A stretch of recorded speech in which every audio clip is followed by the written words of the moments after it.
Hello everyone, please welcome back to my channel. তো আজকে নিয়ে চলে এসেছি একটা চিকেনের ইউনিক রেসিপি।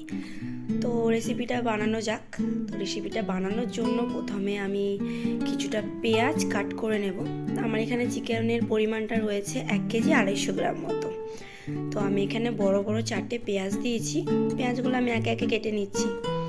তো এখানে আমার পেঁয়াজগুলো কাটা হয়ে গেছে। পেঁয়াজগুলো আমার রেডি। এবার আমি কি কি উপকরণ নেবো সেগুলো তোমাদের সাথে শেয়ার করলাম।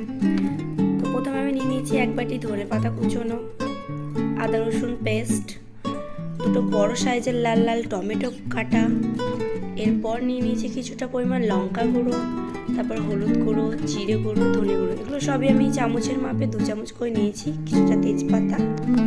তো এবার গ্যাসটা অন করে নিলাম। কড়াইটা আমার গরম হয়ে গেছে। এর মধ্যে এবার তেল অ্যাড করব। এটা ফরচুনের কাচ্চিঘানি মাস্টার অয়েল, পরিমাণ মতো আমি এখানে তেল অ্যাড করেছি। তেলটা গরম হয়ে এসছে। এবার আমি যে তেজপাতাগুলো নিয়েছি সেটা কুচিয়ে এর মধ্যে অ্যাড করে দিলাম। তো কিছুক্ষণ নাড়াচাড়া করে নেব। বেশ ভাজা হয়ে গেছে। এর মধ্যে এবার আমি কুচনো পেঁয়াজগুলো দিয়ে দিলাম। পেঁয়াজগুলো দিয়ে এবার নাড়াচাড়া করে নেব। তো পেঁয়াজগুলো ভাজতে অনেকটা সময় লাগে, যার জন্য আমি কিছুটা নুন অ্যাড করে দেব।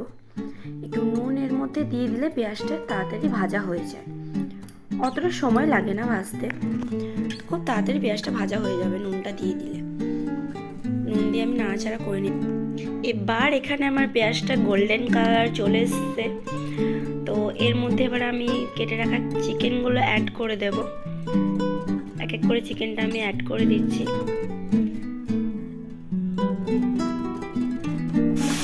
চিকেনটা দিয়ে বেশ নাড়াচাড়া করে নেব।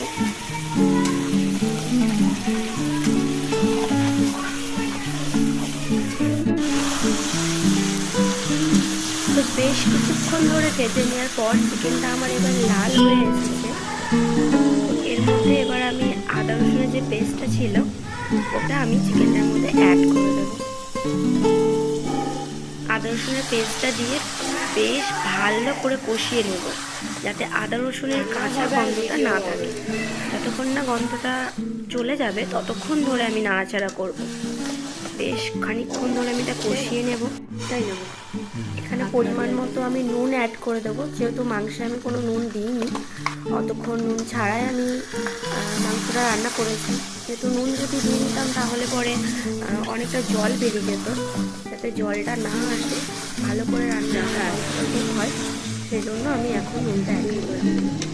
নুনটা অ্যাড করার পর কেটে রাখা টমেটোগুলো অ্যাড করে দেবো। টমেটো দিয়ে আমি বেশ কিছুক্ষণ ধরে কষিয়ে নেব, যতক্ষণ না টমেটোটা নরম হয়ে আসে। আস্তে করে না টমেটোটা এবার আমার নরম হয়ে এসেছে। টমেটোগুলো একদম গলে গেছে, এখানে তেল ছেড়ে দিয়েছে মাংস। এরপর এতে আমার রেডি করে রাখা মশলাগুলো অ্যাড করে দেবো। হলুদ গুঁড়ো, জিরে গুঁড়ো, ধনে গুঁড়ো, সবই আমি 2 চামচ মতো পরিমাণ মতো নিয়েছি। তো এটা দিয়ে বেশ কিছুক্ষণ ভালো করে কষিয়ে নেব, যাতে হলুদের গন্ধ, জিরে ধনে মশলার গন্ধ যাতে না থাকে। খুব ভালো করে কষিয়ে নেব। কষানোর উপরেই কিন্তু আপনাদের এই রান্নাটার টেস্টটা ডিপেন্ড করছে। আপনারা যত ভালো করে কষাবেন তত টেস্টি হবে এই চিকেন। এটা খেতে ভীষণ টেস্টি, আর রেসিপিটা একদম ইউনিক এবং ঘরোয়া রেসিপি নেব। যেহেতু কষা খেতে আমার ভীষণ ভালো লাগে, আর আপনাদের কার কার এরকম কষা তুলে নিতে ভালো লাগে তো আপনারা অবশ্যই কমেন্টে জানাবেন। এর মধ্যে আমি এবার লঙ্কা গুঁড়োটা অ্যাড করে দিলাম। আপনারা যতটা পরিমাণ ঝাল খাবেন ততটা আপনারা ঝালটা অ্যাড করে নেবেন। তারপর আমি দিয়ে দিয়েছি এখানে কালারের জন্য কাশ্মীরিটা আমি অল্প ইউজ করেছি, যেহেতু আমি এর মধ্যে টমেটো অনেক দিয়েছি, তো কালার অটোমেটিকলি চলে আসবে। তো লঙ্কাটা দিয়ে আমি বেশ কিছুক্ষণ খুব ভালো করে কষিয়ে নেব। বেশ কিছুক্ষণ কষিয়ে নেওয়ার পর আমি এতে এবার জলটা অ্যাড করে দেব। মাংস আমার অলরেডি কুক হয়ে গেছে, তো বেশি জল দিতে হবে না। আমি একটু গ্রেভি রাখবো, যার জন্য জলটা একটু বেশি করেই দিলাম। এবার কেটে রাখা ধনেপাতাগুলো এর মধ্যে অ্যাড করে দেব। ধনেপাতা দিয়ে বেশ ভালো করে নাড়াচাড়া করে নিলাম মাংসটা। এবার আমার গ্রেভিটা ফুটে এসেছে। তো দেখো কি সুন্দর কালার এসেছে একটা। এবার আমি এর মধ্যে 1 চিমটে চিনি অ্যাড করে দেবো। তোমরা সবাই জানো যেহেতু কোনো রান্নার মধ্যে একটু চিনি অ্যাড করে দিলে ভীষণ টেস্ট হয়, রান্নাটা আরও ভালো টেস্ট হয়। তো আমি এখানে দিয়ে দিয়েছি সানরাইজের গরম মশলা, শাহি গরম মশলা গুঁড়ো কিছুটা দিয়ে নেব। যেহেতু আমি এর প্রথমে কিছু ফোড়নে কিছু আমি গরম মশলা বলো বা কিছু অ্যাড করিনি, তো তারপর এখানে আমি একটু মটন ঘি, যেটা আমি একটু দিয়ে দেব ফ্লেভারের জন্য। খুব ঘি দিলে খুব ভালো ফ্লেভার আসে, টেস্টিও ভীষণ ভালো। তো এতে গন্ধ বেরিয়েছে, ভীষণ গন্ধ বেরিয়েছে, যার জন্য জিভে জল চলে আসছে। তো তোমরা দেখো আমার রেসিপি ফাইনালি রেডি। তো তোমরা অবশ্যই ট্রাই করো, বাড়িতে ট্রাই করে আমাকে জানিও তোমাদের রেসিপিটা কেমন লাগলো। আর কার কার এই মাংসের বাটিটা দেখে জিভে জল আসছে অবশ্যই কমেন্ট করে তোমরা জানিও। তো আজকের মতো এইটুকুই, এরপর চলে আসবো নেক্সট ভিডিও নিয়ে।